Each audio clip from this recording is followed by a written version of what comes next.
Bismillahirrahmanirrahim. Assalamualaikum warahmatullahi wabarakatuh. Alhamdulillahi wahdah, wassalatu wassalamu ala man la nabiyya ba'dah, wa ala alihi wa sahbihi wa man ittaba hudah ila yaumil qiyamah, amma ba'd. Kita panjatkan puja dan puji syukur kehadirat Allah tabaraka wa taala pada kesempatan pagi yang sejuk ini. Kita masih kembali diberi kekuatan, kesehatan, hidayah serta taufik dari Allah Jalla wa Ala, sehingga kita bisa menjalankan salat subuh berjamaah yang dilanjutkan dengan pengajian di Musalla At-Tabi'in di Pandaan Pasuruan ini. Kita berharap semoga Allah Subhanahu wa taala berkenan untuk melimpahkan kepada kita semuanya ilmu yang bermanfaat, sehingga bisa kita amalkan sebagai bekal untuk menghadap kepada Allah Jalla wa Ala. Allahumma amin. Salam dan salam semoga senantiasa tercurahkan kepada junjungan kita Nabi besar Muhammad sallallahu alaihi wasallam, kepada para sahabatnya, keluarganya dan umatnya yang setia mengikuti tuntunannya hingga akhir nanti. Para hadirin dan hadirat sekalian yang kami hormati, seandainya Anda ditanya, apakah Allah sayang sama kita? Jawabannya apa? Sayang atau tidak? Sayang. Sayang atau sayang banget? Hah? Sayang banget. Ada enggak di antara jamaah sekalian yang mengatakan, enggak Ustaz, Allah enggak sayang? Ada? Yakin semuanya kalau Allah sayang sama kita? Yakin? Yakin apa hakul yakin? Jadi lebih yakin dari yakin. Tapi pernah nggak jenengan berdoa sama Allah Subhanahu wa taala dan doa jenengan itu belum dikabulkan?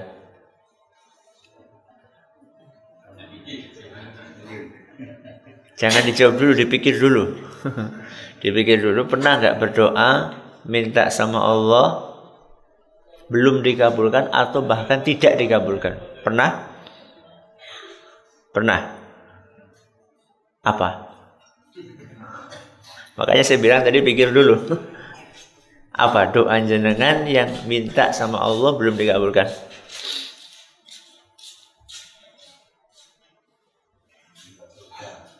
Minta surga. Oh, belum mati. Yang lain, ya permintaan duniawi misalnya, minta apa gitu belum dikabulkan. Anak yang soleh, ternyata soleha.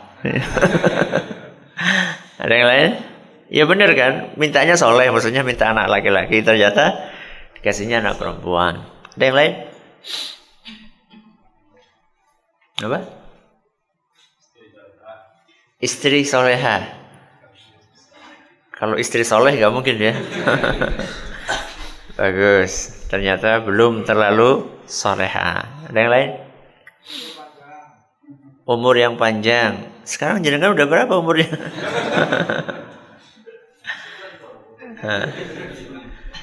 Minta kendaraan. Ada yang minta kendaraan jenengan? Ada. Dari tadi mintanya kelihatannya masya Allah aja. Minta kendaraan roda 4. Ternyata dari dulu sampai sekarang punyanya cuma roda 2, itu pun sepeda ontel ya. Bahkan mintanya itu sejak zaman Mbah dulu ya. Sejak zaman Mbah dulu sampai bapak jenengan, sampai jenengan punya anak, sampai punya cucu, belum juga dikasih roda 4 sama Allah Subhanahu wa taala. Ketika jenengan punya doa, dan doa itu sering, tadi saya dengar, sering kita punya doa dan tidak atau belum dikabulkan sama Allah. Setelah kita mengalami hal-hal ini, masihkah kita yakin bahwa Allah itu sayang sama kita? Masih? Subhanallah. Gak dikasih sama Allah masih sayang? Masih. Kenapa? Kenapa jenengan masih tetap yakin bahwa Allah itu sayang kepada jenengan? Padahal jenengan ini punya doa-doa yang tidak atau belum dikabulkan sama Allah.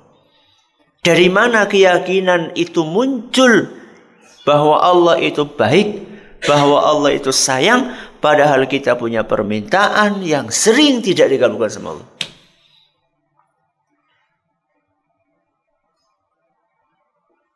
Kok ambleng? Masih mikir ini? Pertanyaannya bisa dipahami? Bisa. Berarti sekarang lagi mikirin apa? Jawabannya. Kenapa kita tetap yakin bahwa Allah itu sayang kepada kita? Padahal sering doa kita tidak dikabulkan sama Allah.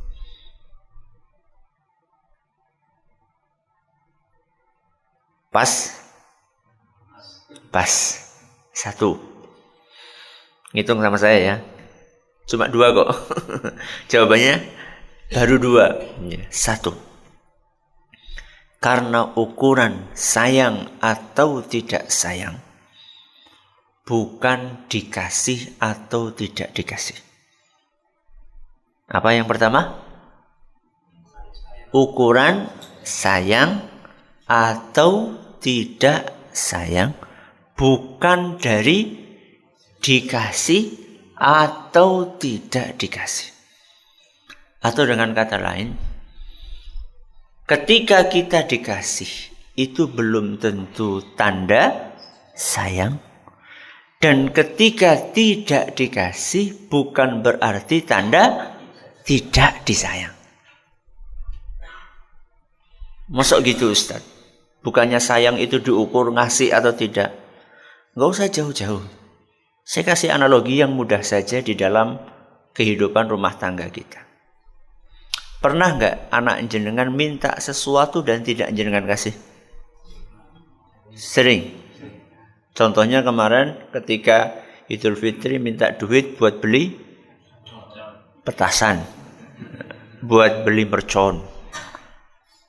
Orang tua yang peduli, dia kasih nggak? Tidak. Walaupun anaknya nangis, walaupun anaknya guling-guling, walaupun anaknya merengek, walaupun anaknya protes, walaupun anaknya teriak-teriak, enggak kita kasih. Ketika kita tidak kasih permintaan anak ini, apakah tandanya kita benci? Justru kita tidak ngasih itu karena sayang. Jadi ukuran sayang atau tidak sayang itu bukan diukur dari dikasih atau tidak dikasih. Bahkan bisa jadi ketika kita tidak dikasih itu tandanya Allah itu sayang. Mungkin atau tidak? Mungkin.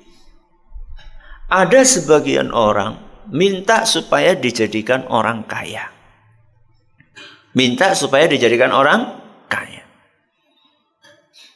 Seperti yang saya katakan, dari zamannya Mbah Buyut malah.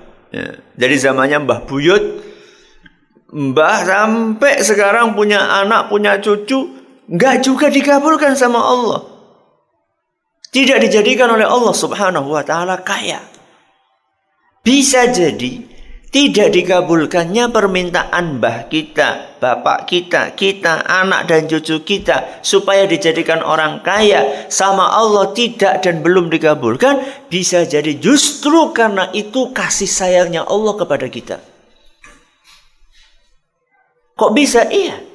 Karena ada sebagian orang kaya yang justru ketika miskin rajin beribadah, begitu dikasih ujian kekayaan malah jauh dari ibadah kepada Allah Subhanahu wa taala.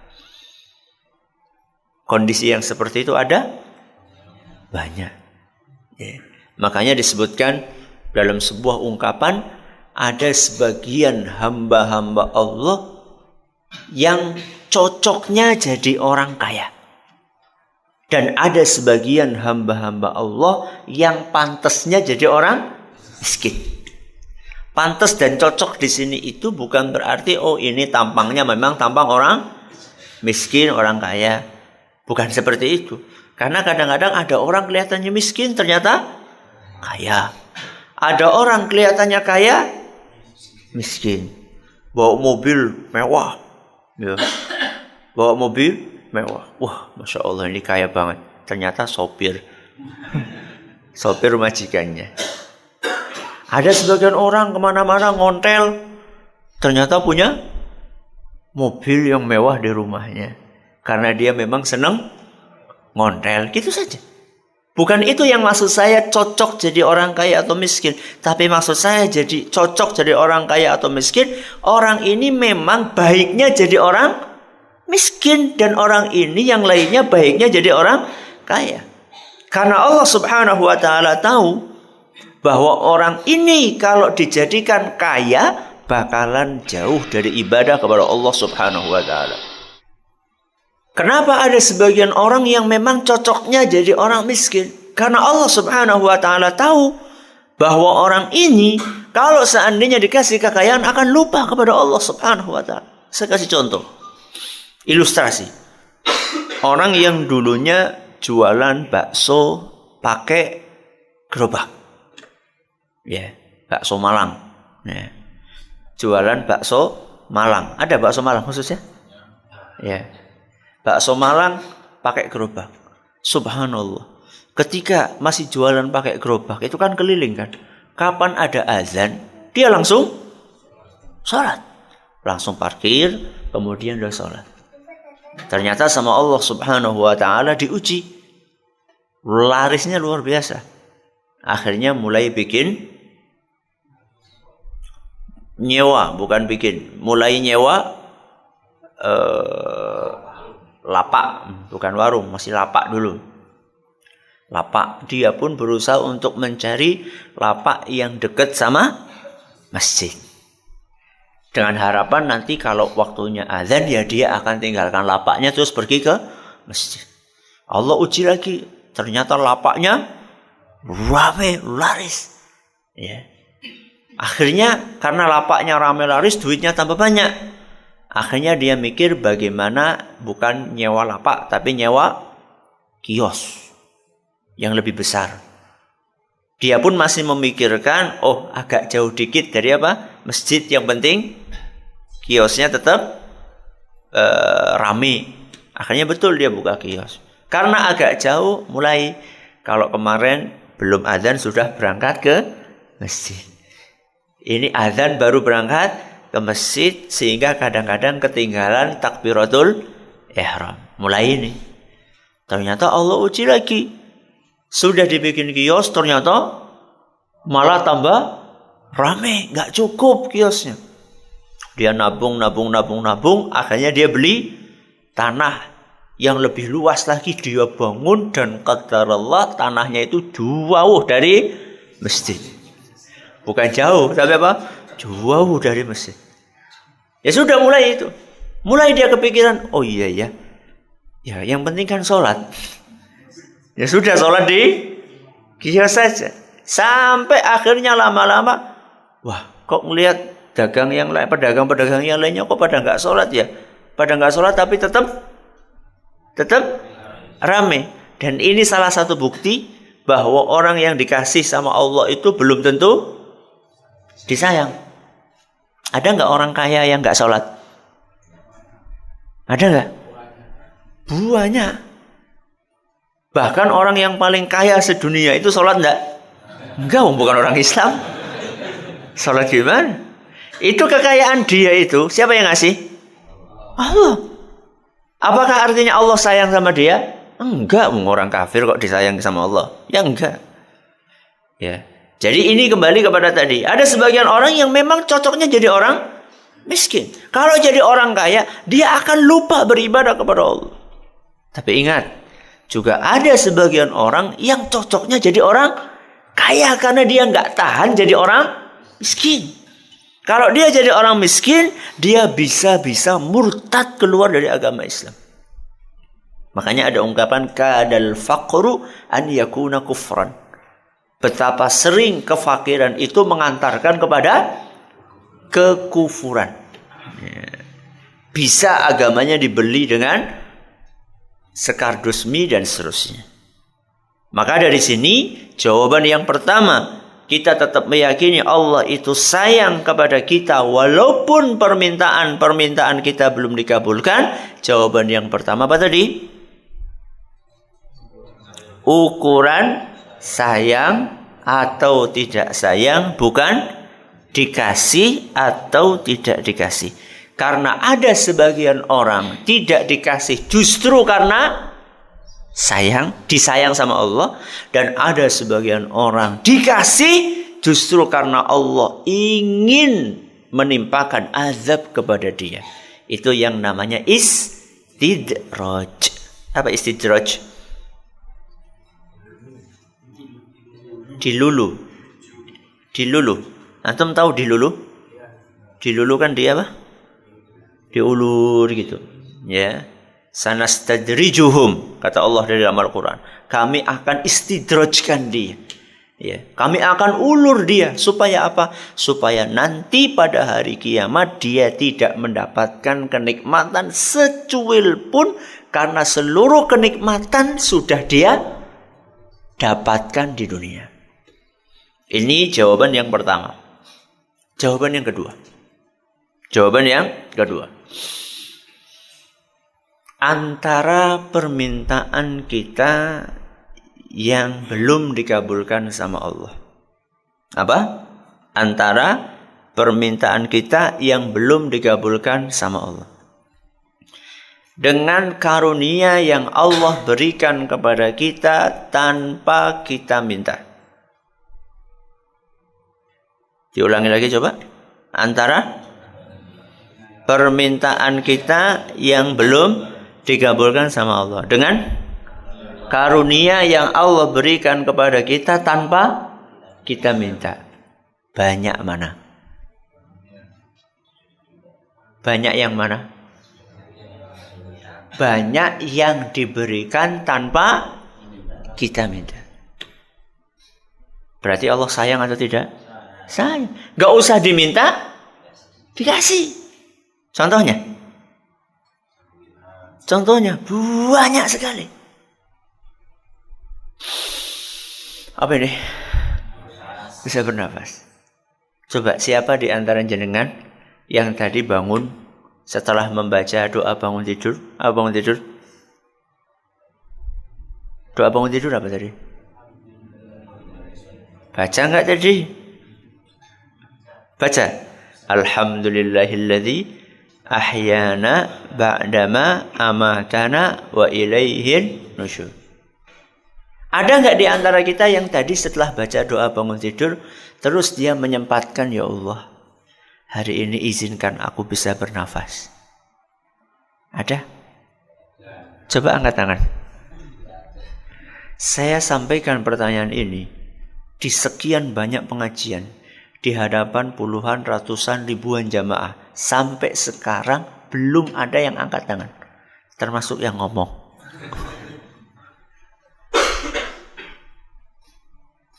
Kita tadi pagi nggak minta kan supaya diizinkan bernafas. Sekarang dikasih nggak sama Allah? Ya kalau nggak dikasih jenengan nggak di sini. Di mana jenengan? Di kuburan. Itu satu nafas. Nafas itu nikmat atau enggak? Kalau jenengan pengen tahu nikmatnya nafas, rasakan ketika sedang pilek. Gak usah sesak nafas asma. Ketika sedang pilek, apa rasanya? Masya Allah. Mau bernafas sulit sekali. Nafas. Ada yang lain? Yang tanpa kita minta Allah kasih? Mata. Bisa apa? Ngelihat. Bisa ngelihat semuanya? Bisa. Tadi pagi ada yang minta supaya matanya bisa ngelihat? Ada? Gak ada. Ternyata dikasih sama Allah. Apa lagi? Telinga. Bisa dengerin. Bisa dengerin semuanya? Alhamdulillah. Ada yang minta sama Allah tadi pagi, ya Allah izinkan telinga saya bisa mendengar? Gak ada. Mungkin gak Allah mencabut izin mendengar? Gampang gak? Bukan gampang. Gampang. Gampang sekali Allah Subhanahu wa taala mencabut izin mendengar saat itu juga. Mulut bisa berbicara, kaki bisa berjalan. Ayo tadi yang minta mobil mana coba? Kalau jenengan sama Allah Subhanahu wa taala dikasih mobil. Apa mobil yang mahal? Mercy. Nah. Dikasih minta mobil Mercy, dikasih sama Allah tapi syaratnya. Mercy itu harganya berapa toh? Berapa? Masa Mercy itu harus itu? Mercy kayaknya lebih mahal dari itu kayaknya. Oh yang bekas. Ya katakanlah 500 juta misalnya ya. Misalnya harganya saya bukan orang yang suka update harga mobil. Misalnya harganya itu 500 juta. Jenengan dikasih 500 juta. Tapi kakinya dikurangi 1. Kaki jenengan dikurangi 1. Mau? Mau enggak? Loh kan gampang nanti bisa beli kaki palsu. Mau enggak? Enggak mau. Berarti kaki jenengan sama Mercy mahal mana? Kaki. Ya sudah. Mercy-nya kan tadi harganya berapa tadi? Ya sudah kaki jenengan 1 dibeli 1 M. Mau? Kan bisa beli kursi roda nanti. Enggak mau. Padahal jenengan punya berapa kaki? 2 kaki. Berarti sebenarnya jenengan punya Mercy berapa? 4. Karena harga kaki jenengan itu berapa tadi? 2M itu pun gak mau kita jual. Berarti lebih mahal dari 2M. Itu baru ngomong kaki. Belum ngomong tangan. Sudah, mungkin tangan terlalu besar. Telinga aja. Minta 1 aja. Jangan telinganya dibeli, ya 500 juta, 1. Berarti 2 berapa? 1M. Mau? Gak mau. Siapa yang mau berjalan telinganya tinggal 1? Gak ada. Makanya ada seorang datang kepada seorang ulama. Saya lupa nama ulamanya ini siapa. Padahal baru beberapa hari. Saya sampaikan, qadarullah banyak dosa jadi banyak lupa. Datang kepada ulama tadi dan berkata, mengeluhkan tentang kemiskinannya. Kenapa saya dari dulu miskin. Kenapa sampai sekarang saya minta kekayaan sama Allah nggak dikasih-kasih, nggak jadi orang kaya. Akhirnya ulama tadi kemudian bertanya kepada dia, wahai fulan, kalau ada orang datang ke kamu kemudian pengen beli matamu. Beli apa? Matamu. Beli kok mata. Dibeli sekian ratus atau ribu dirham. Ya kalau sekarang sekian M misalnya ya. Mau kamu? Enggak. Masa mata dibeli? Ya sudah kalau kayak gitu orang beli tadi telingamu. Enggak mau. Beli inimu sekian, aku enggak mau. Setelah kemudian selesai dan jawabannya selalu enggak mau. Akhirnya ulama tadi mengatakan, kamu itu bukan orang miskin. Kamu itu orang kaya. Bahkan kamu itu orang yang sangat kaya. Ya. Selama ini kita itu mengukur kekayaan hanya dengan materi. Dan anehnya, ada orang miskin yang melihat orang kaya dengan wah enak banget ya jadi orang kaya. Dan sebaliknya ada orang kaya yang melihat orang miskin. Dia wah enak banget ya jadi orang miskin. Masa ada Ustaz? Ada.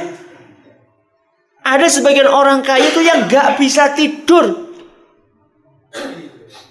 Saking mikirkan apa? Ya macam-macam. Ada yang mikirkan utang di banknya, ada yang mikirkan bisnisnya di sana. Kalau mau tidur itu harus minum obat tidur. Dia ngelihat orang miskin dan dia sudah beli kasur yang katanya bisa mijet sendiri. Ada itu katanya. Jadi colokan ke listrik, ya katanya kasur itu bisa mijet.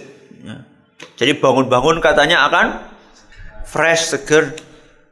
Belinya sekian puluh juta. Ternyata nggak bisa tidur juga. Ya.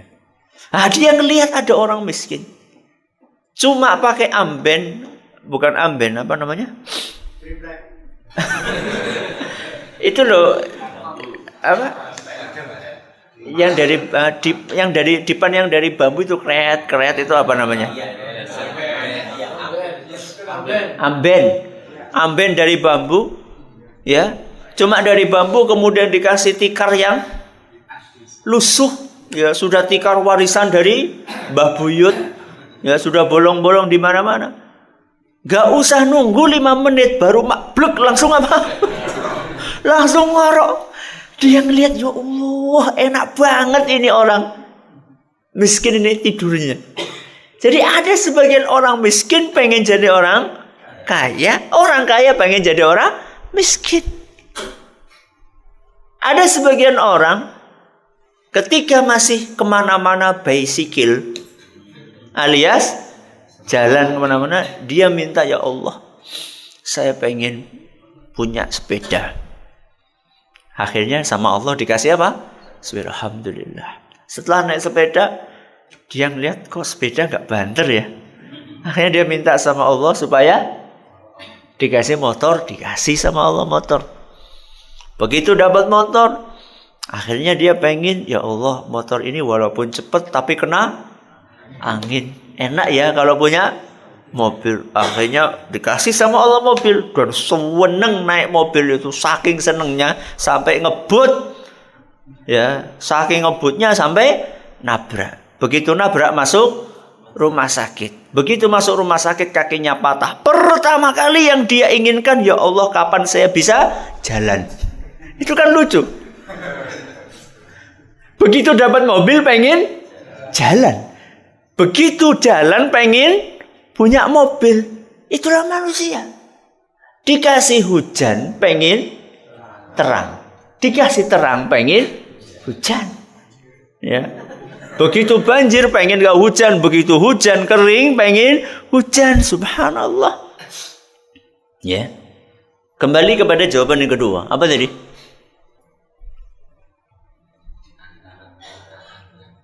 Antara apa coba tadi?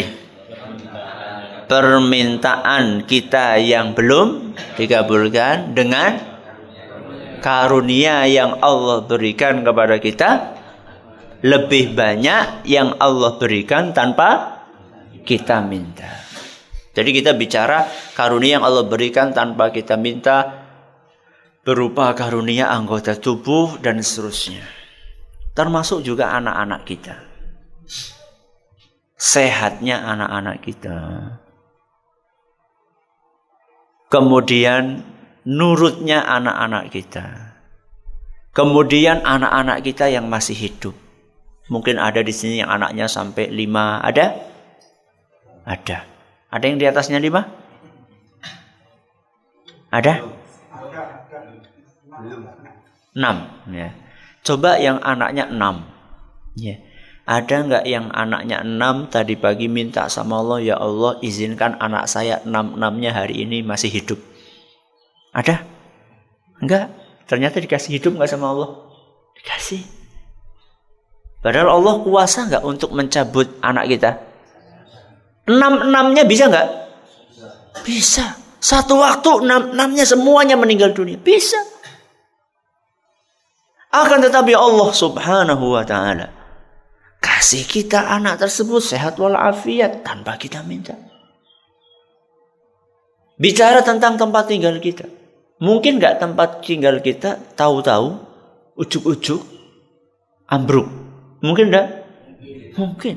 Jangankan ambruk, di belah tengahnya saja mungkin. Seperti siapa? Seperti hartanya yang masih kita cari sampai sekarang. Siapa? Korun. Kita kan selama ini nyari harta karun. Sampai sekarang masih dicari. Itu sama Allah subhanahu wa ta'ala. Coba dibelah saja. Fakhasafna bihi wa bidarihil ard. Ya. Kami belah itu bumi, kemudian kami timbun. Jadi awalnya istana yang megah, luar biasa. Allah subhanahu wa ta'ala tinggal memerintahkan siapa? Bumi. Bumi belah. Begitu dibelah langsung bleng. Masuk semuanya korun, hartanya, korunnya sendiri, rumahnya, istananya, pembantunya, semuanya masuk, mak, blek. Langsung ditutup sama tanah. Selesai. Beres. Itu kalau Allah Subhanahu wa ta'ala berkehendak untuk menghancurkan harta seseorang, mudah sekali. Nah sekarang rumah kita alhamdulillah. Dan saya yakin, hakul yakin, bahwa tidak ada atau mungkin belum ada di antara kita yang tadi pagi minta, ya Allah izinkan rumah saya tetap berdiri. Tapi ternyata tetap dikasih sama Allah, rumah kita berdiri dengan tegak tanpa kita minta. Dan ini kita baru bicara nikmat-nikmat yang masih ada nikmat lain yang lebih mahal dari itu yang tidak kita minta tapi kita dikasih. Apa itu? Islam dan iman. Coba sekarang, siapa di antara kita yang Islamnya itu didapatkan karena minta sama Allah? Paham? Maksudnya Islamnya itu bukan sejak lahir. Ada? Ada yang Islamnya baru di tengah-tengah umur alias mu'allaf? Ada? Ada. Kita semuanya Islamnya dari lahir. Pertanyaannya, kita sama Umar bin Khattab, jasanya besar siapa? Nah, pertanyaannya nih. Kita sama Umar bin Khattab, jasanya besar siapa? Umar. Kita sama Salman Al-Farisi, usaha untuk nyari kebenaran itu besar siapa? Salman. Terus apa sih istimewanya kita kok dikasih Islam sama Allah Subhanahu wa ta'ala? Apa istimewanya? Kita ini punya keistimewaan apa? Kok dikasih agama Islam sama Allah? Apa keistimewaan kita? Ada atau enggak? Cuma karena Allah sayang sama kita. Cuma karena Allah Subhanahu wa ta'ala sayang sama kita. Makanya kita dikasih sama Allah agama Islam. Dan itu pun tanpa kita minta kepada Allah Subhanahu wa ta'ala. Cuman Allah Subhanahu wa ta'ala sayang sama kita. Kita dijadikan oleh Allah Subhanahu wa ta'ala lahir dalam rumah yang bapak ibunya beragama Islam. Akhirnya kita kebawa beragama Islam. Dan nikmat Islam ini lebih mahal dibandingkan dunia seisinya. Jangankan agama Islamnya. Salah satu ibadah sunnah di dalam Islam itu lebih mahal daripada dunia seisinya. Apa itu? Qobliyah subuh. Raq'atal fajri khairun minad dunya wa ma fiha. Salat sunnah qobliyah subuh yang cuma berapa rakaat? 2 rakaat. Lebih istimewa, lebih mahal dibandingkan dunia seisinya. Itu kita baru bicara salat sunnah subuh. Bagaimana kalau kita bicara tentang salat wajib fardu subuh? Bagaimana kalau kita bicara tentang Islam seluruhnya? Makanya orang kafir nanti pada hari kiamat mereka berusaha untuk menebus siksaan Allah seandainya mereka punya emas sebumi. Berapa kilo itu? Oh, bukan berapa kilo. Berapa ton? Kalau punya emas sebumi untuk menebus siksaan Allah Subhanahu wa ta'ala, ma tuqbila minhum. Apa artinya? Tidak akan diterima. Punya emas sebumi. Jangan punya rekening cuma berapa, digitnya cuma berapa. Atau punya duit yang katanya kayak tisu gitu. Setiap diambil mesti di bawahnya ada yang lain. Atau istilah yang orang ini punya duit nggak pakai seri. Saking banyak. Itu gak ada apa-apanya. Islam itu lebih mahal dari itu semuanya. Makanya salah satu tanda sayangnya Allah Subhanahu wa ta'ala kepada kita, kok kita dijadikan beragama Islam tanpa Kita minta. Bukan hanya Islam. Setelah Islam kita dapat nikmat apa? Sunnah. Bisa mengenal sunnah Rasulullah SAW. Nikmat atau bukan? Nikmat. Beberapa saat yang lalu saya ngisi di suatu kota. Yang antar jemput saya orang yang masuk Islam sekitar umur 30-an baru atau 20-an lah, baru masuk Islam. Setelah itu 10 tahun kemudian dia kenal sunnah Rasulullah SAW. Dia katakan, Ustadz, dua-duanya sama-sama nikmat yang luar biasa. Akan tetapi perasaan saya, perasaan dia ya, ini berarti kasuistik, kasus yang dia alami. Ketika saya masuk Islam itu saya senang ya senang, tapi yang ada di dalam diri saya adalah kebanggaan. Bangga, saya jadi orang Islam. Dan ada semacam perasaan meremehkan orang-orang yang belum masuk Islam. Kok mau-maunya beragama dengan agama yang seperti itu yang tidak rasional. Kok mau-maunya percaya dengan lebih dari satu Tuhan. Intinya kayak gitulah. Itulah yang saya rasakan ketika saya masuk Islam. Senang ya senang, akan tetapi kebanggaan itu yang muncul. Tapi Ustaz, begitu saya mengenal sunnah Rasul SAW, maka yang saya rasakan saat itu adalah sebuah ketenangan, kedamaian, ketentraman yang belum saya rasakan dahulu ketika saya sudah masuk Islam. Nikmat yang luar biasa. Apa sih kecerdasan kita dibandingkan orang-orang yang lain? Ada nggak orang lain yang IQ-nya lebih tinggi dari kita? Ada nggak? Banyak. Ada nggak orang lain yang belum mengenal sunnah yang lebih kaya dari kita? Banyak. Ya. Ada nggak orang lain yang belum mengenal sunnah yang lebih ningrat dari kita? Banyak. Yang darahnya biru, kalau jangan darahnya kan merah. Ya. Bahkan ketika dibekam keluarnya hitam. Terus apa keistimewaan kita? Kok kita dikasih hidayah sama Allah Subhanahu wa ta'ala? Dan kadang-kadang Allah Subhanahu wa ta'ala memberikan hidayah itu luar biasa dari arah yang tidak kita sangka-sangka. Sekitar beberapa hari setelah Lebaran, ada saudara saya dari Jakarta datang. Subhanallah, dahulunya ya nuwah kalian luar biasa. Pokoknya anak yang ya Masya Allah ya, orang tuanya itu sampai prihatin. Tapi begitu kemarin ketemu, Masya Allah, penampilannya sudah berubah. Ini sunnah, tahu lah boleh ngomong sunnah. Akhirnya saya kan penasaran, antum ini pertama kali kenal sunnah itu gimana ceritanya? Begini Ustaz, saya itu punya saudara. Saudara saya ini terkena sindrom palsi itu loh, orang yang cerebral palsy, orang yang itu loh namanya, kalau sampai dewasanya itu masih kayak anak-anak itu,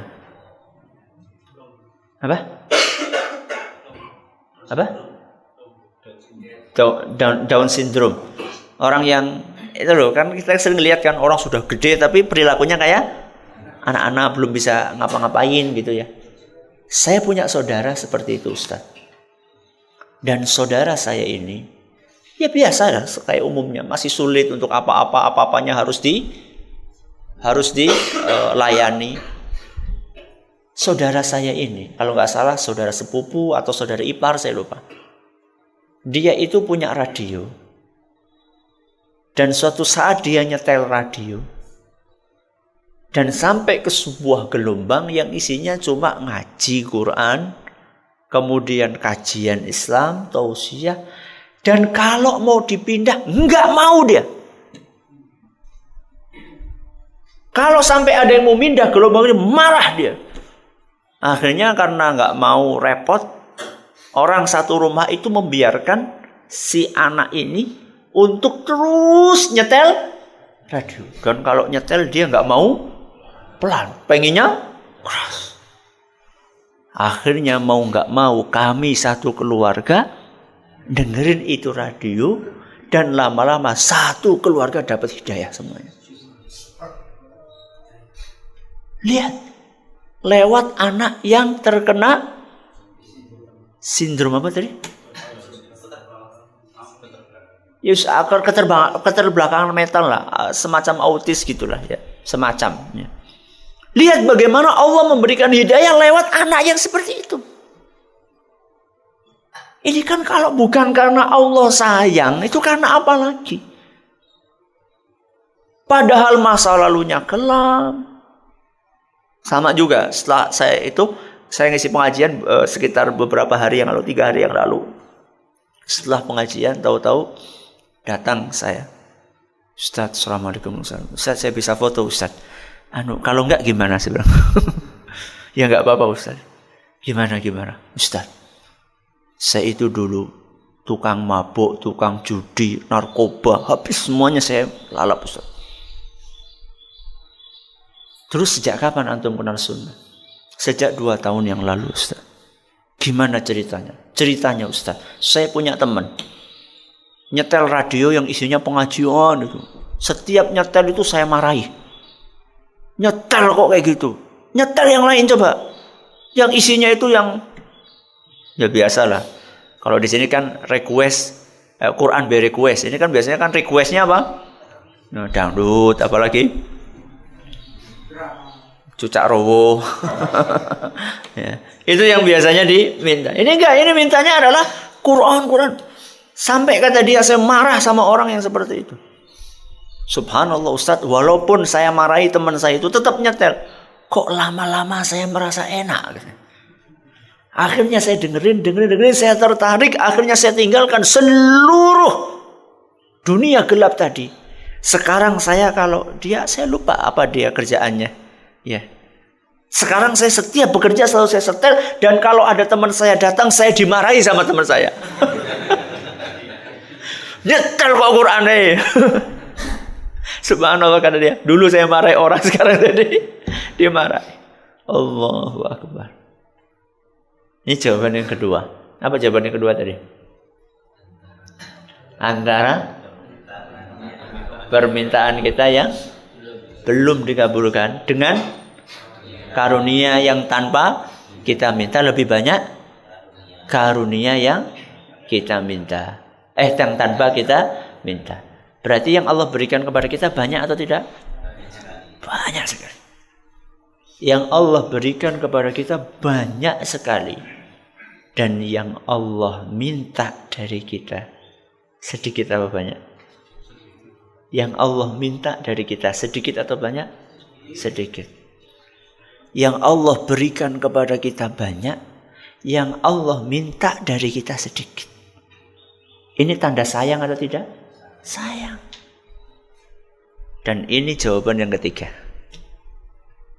Yang Allah berikan kepada kita banyak, yang Allah minta dari kita sedikit. Dan ini berbeda dengan manusia kebanyakan.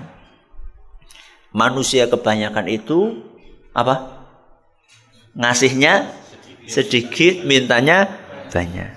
Contohnya apa? Mancing. Modalnya cuma cacing, itu pun diparuh. Mintanya ikan gurame yang gede. Boleh nggak itu? Boleh. Nah, yang lain, contoh yang kira-kira kurang etis. Punya karyawan. Punya apa? Atau punya pembantu lah. Punya pembantu. Mintanya kita kepada pembantu banyak. Apa mintanya? Harus nyapu, harus ngepel, harus masak, harus setrika, harus nyirami tanaman, harus nyuci mobil, nyuci motor, harus apa lagi ya? Yang punya pembantu? Saya nggak punya. Tapi ngasihnya sedikit. Sebulan cuma berapa pembantu? 500.000 rupiah. Padahal yang diminta banyak, yang dikasih sedikit. Itu pun kadang-kadang masih disunat. Ya, sunat ini, sunat itu, sunat ini, sunat itu dipotong. Itu pun telat. Dirapel sekian bulan. Kalau Allah nggak seperti itu. Allah kasih kita banyak, mintanya sedikit. Contoh, sehari kita cuma diminta sholat berapa kali? 5. Sekali sholat jenengan berapa menit? 5 menit. Tambahin titik ya. 10 menit lah ya. Sama wiridnya, sama zikirnya, sama qobliyahnya, badiahnya. Ya katakanlah 10 menit. Berarti berapa menit sehari? 50 menit. Padahal Allah kasih kita berapa sehari? 24 jam. Diminta sama Allah cuma 50 menit untuk sholat. Kok nggak dikasih? Ini namanya orang pelit, bin medit, bin bakhil, bin kikir. Apa mana? Ya. Sudah dikasih 24 jam, diminta 50 menit gak dikasih. Subhanallah. Itu sholat. Puasa dikasih 360 hari atau lebih. Cuma minta berapa Allah? 30 hari yang wajib. Kok gak puasa? Pelit. Ya. Kecuali kalau memang ada halangan. Loh, tapi gimana ya dikatakan ada halangan? Gak mungkin datang bulan loh. Brengosan kok datang bulan. Kan sulit kita katakan datang bulan, brengosan kok datang bulan. Puasa, terus apa lagi? Puasa, sholat, puasa, zakat. Zakat. Mal, cuma berapa persen? 2,5%. Dari harta, yang hartanya itu wajibnya dikeluarkan zakatnya kalau sudah sampai nisab. Itu pun nunggu setahun, 1 haul. Itu pun cuma dikeluarkan berapa? 2,5%. Berarti sisanya masih 97,5%. Ya hitung-hitungan yang gampangnya saja lah. Mungkin sekedar ilustrasi. Kalau 100.000 belum wajib apa? Zakat. Tapi 2,5% dari 100.000 berapa? 2.500. Kalau kita keluarkan 2.500 masih sisa 97.500. Kok nggak mau dikeluarkan? Yang cuma 2.500 tadi. Makanya wajar seandainya orang-orang yang tidak mau mengeluarkan zakat diancam oleh Allah dengan siksaan yang sangat pedih. Walladzina yaknizuna adh-dhahaba wal fiddata wa la yunfiqunaha fi sabilillahi fabashshirhum bi'adzabin alim. Orang-orang yang nimbun emas dan perak kemudian tidak menzakatinya, maka berilah ancaman kepada mereka dengan siksaan yang pedih. Yauma yuhma 'alaiha fi nari jahannam. Pada hari kiamat nanti, harta yang dia timbun tadi akan dipanaskan di neraka jahannam. Fatuqwa biha jibahuhum wa junubuhum wa zuhuruhum. Emas perak yang sudah panas tadi digunakan oleh Allah Subhanahu wa taala untuk nyetrika mukanya, perutnya, punggungnya, lengkap semuanya sudah. Hadza ma kanastum li anfusikum. Ini loh hasil timbunan kalian. Fadzuqu ma kuntum taknizun. Rasakan oleh kalian akibat dari apa yang kalian timbun. Siksaannya itu siksaan fisik dan psikologis. Siksaan fisiknya tadi apa? Distriko tadi. Sedangkan siksaan psikologisnya apa? Rasakan. Coba jangan kalau jatuh kemudian dikatakan apa? Rasakan. Gimana? Ya, nelongso. Ya. Jadi bukan hanya sakit fisiknya saja, tapi kalau misalnya kita jatuh terus jatuh ya sini tak lus gitu. Ya Allah sayang, mudah-mudahan lekas sembuh. Gimana? Agak ringan kan? Ini enggak. Siksaannya fisik dan psikologis. Semuanya dirasakan oleh penghuni neraka. Gara-gara sudah diringankan 2,5% enggak dikeluarkan. Zakat. Terus apa lagi? Haji. Haji berapa kali? Sekali. Seumur hidup. Itu pun kalau mampu. Sudah mampu enggak berangkat haji. Alasannya macam-macam. Pak, kenapa enggak haji? Itu anak saya belum selesai kuliah. Nanti sudah selesai kuliah. Anaknya sudah selesai kuliah. Alhamdulillah sudah wisuda. Kok belum berangkat? Nunggu anak saya nikah. Anaknya sudah nikah semuanya. Kemudian, loh kok belum haji Pak? Iya, anak saya belum punya rumah. Nanti sampai nunggu apa Pak? Mati. Kayak berangkat haji. Ya. Apalagi itu? Sholat, puasa, zakat, haji. Kurang satu. Apa? Syahadat. Nomor satu malah ketinggalan. Syahadat. Apa yang diminta sama Allah dari syahadat? Kita cuma diminta menyembah satu Tuhan, satu sesembahan. La ilaha illallah. Cuma diminta menyembah satu saja. Enak mana? Nyembah satu apa nyembah banyak? Nyembah satu. Kalau nyembah banyak itu sulit. Ya. Kenapa sulitnya? Ya karena masing-masing punya spesialisasi.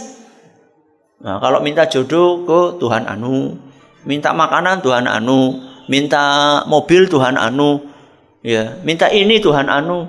Nah, kalau kewalik gimana? Ya. Iya kalau kewaliknya minta anak ternyata salah, mintanya ke Tuhan jodoh. Akhirnya punya istri dua. Iya kalau kayak gitu. Ya. Tapi kalau misalnya mintanya yang pas nggak enaknya, ternyata salah. Makanya di dalam itu baru kita permintaan. Belum kalau misalnya Tuhan anu nyuruh ini, Tuhan anu nyuruh ini. Kan repot. Makanya dalam Al-Quran surat Az-Zumar, Allah mengumpamakan orang yang Tuhannya satu dengan orang yang Tuhannya banyak seperti seorang budak yang punya majikan satu dan budak yang punya majikan banyak. Itu dalam surat Az-Zumar. Ya. Diumpamakan buat mendekatkan memahamkan orang bahwa kalau orang punya satu Tuhan itu lebih enak daripada orang yang punya banyak Tuhan. Kalau orang satu pembantu majikannya banyak, wah repot itu. Satu majikan A, ayo beli sayur. Begitu mau berangkat, majikan B datang, cuci mobil.